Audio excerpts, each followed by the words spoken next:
I started being on the field when I was very young.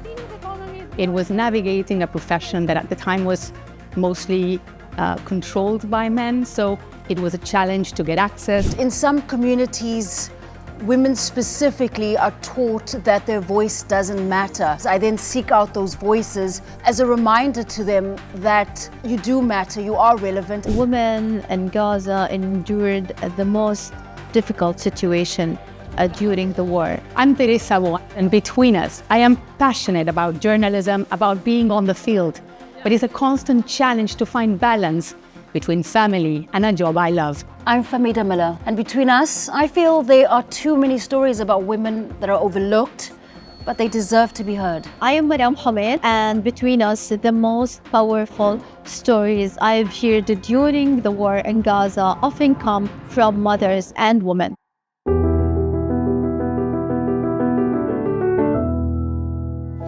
So being a journalist in Latin America, going to slums or areas where there's drug trafficking organizations and talking to those affected by violence, there's always the safety concern.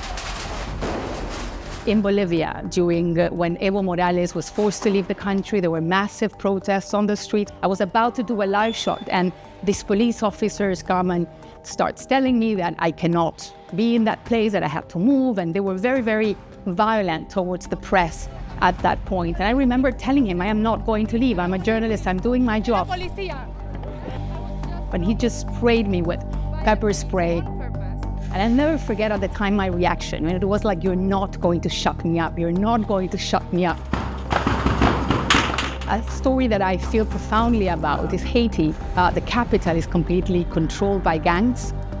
There's around 50% malnutrition among the population. Children are struggling, women are being raped. I remember this pregnant woman who was trying to get some aid and some food, and she was being attacked right in front of us. And that food and those medicines that she was given, they were being stolen from her. And I remember, in a way, the anger of seeing her vulnerability and how that was being used right in front of us. I have 2 kids that one day I hope they find something similar that they feel passionate about, that you don't feel like you're working, you feel like this is your way of life.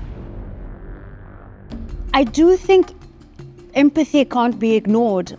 I think there are innate qualities as a woman that oftentimes can give you, dare I say, greater understanding or insight. There was a woman I had met in Mozambique when covering Cyclone Idai, and people were stranded on an island, Obuzi, far from the mainland.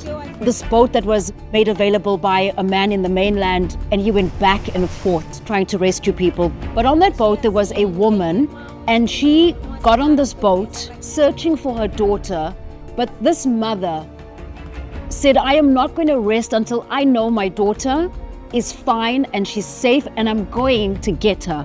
That is a story that it's not one that is isolated. So many mothers will do whatever it's necessary to keep their children, their families, and society safe. I feel like that trip in particular exposed me to what people, and specifically women, are capable of. They're worried that once they leave, it is a very demanding job. The hours are uncertain. There's a lot of traveling.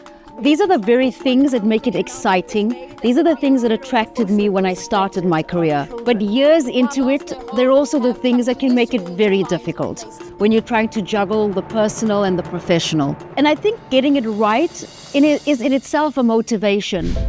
We heard a gunfire and then lots of more bullets directly towards the people. Being a female journalist working on the ground gave me a wider opportunity to speak to women. بعدك تطلعي لو صار أي شيء. لا بقول للست، بقول لها حنموت هناك، خلص حنموت بعد البهدلة اللي شفناها. لا.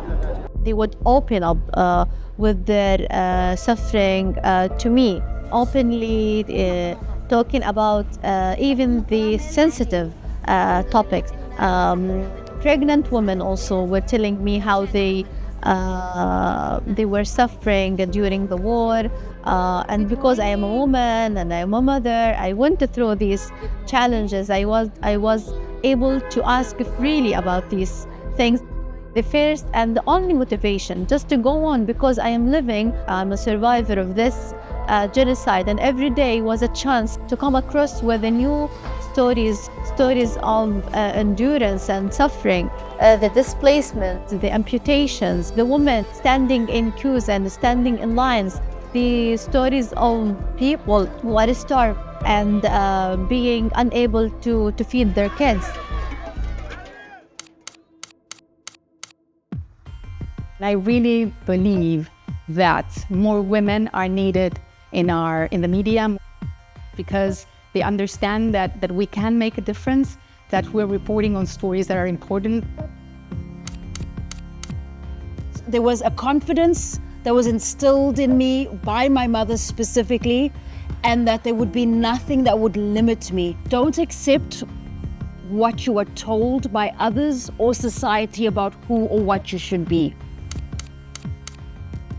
I want to remind aspiring women journalists that their voices matter, even in the most dangerous and overlooked corners of the world.